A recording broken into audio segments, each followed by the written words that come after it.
As an industry leader in refining chemicals and biofuels and ingredients, Flint Hills Resources is committed to operational excellence, safety, and reducing emissions. Flint Hills Resources and Molex, both subsidiaries of Koch Industries, have partnered to launch a first-of-its-kind digital approach to leak detection at industrial facilities.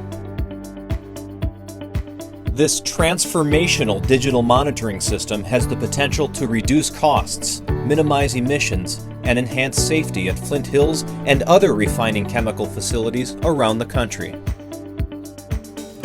It replaces the current manual method of monitoring, which is inefficient, labor-intensive, and presents safety challenges because technicians are often required to climb elevated towers and maneuver through complex processing units occupied by other workers while exposed to the elements. The new system offers a combination of next-gen sensors with an optimally placed sensor network and an intelligent software to pinpoint potential leaks around the clock. Real-time alerts ensure quick review by the monitoring team, and location details guide the team to potential leaks for corrective actions.